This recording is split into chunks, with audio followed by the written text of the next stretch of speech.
So you have to understand the primary purpose for the Act to really comprehend the reasons for the restrictions and guidelines that it contains.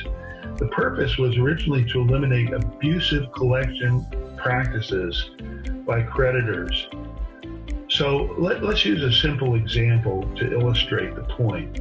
Imagine you're making an unsolicited call to your past due customer, but it's 10 p.m. at night because they didn't respond to earlier calls and voicemails that you left. What if it's the 10th call that same day? Or you're calling your customer at home on a Saturday night. Does that sound okay?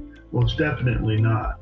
You should be aware that the Fair Debt Collection Practices Act specifies when, how, and how often you as a debt collector can contact a customer who owes a balance to your company. There's two critical definitions that impact trade creditors. First of all, debt. What is debt under the Act? Debt is any obligation or alleged obligation of a customer to pay money arising out of a business transaction. What is a collector under the Act? Collector is any person who collects or attempts to collect amounts owed to their employer using an instrumentality of interstate commerce or the mails. So here's some appropriate collection tactics. I mean, as trade creditors and assigned to collections for your company, you have every right to contact a customer to seek payment in any number of ways. So it doesn't really impede your ability to collect. You can have an appropriate telephone discussion to collect amounts that are owed. You can leave an appropriate voicemail message. One thing you should remember is a collector should be precise.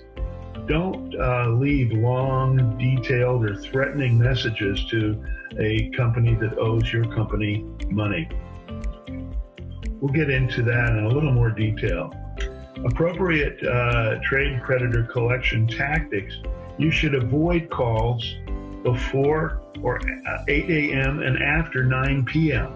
Don't call the customer directly if they're represented by an attorney and they've told you that and they've said, speak with our attorney about this issue.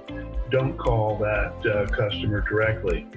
If there's a dispute, investigate and resolve. Don't aggressively make repetitive collection attempts until there's a determination that the disputed balance is actually owed.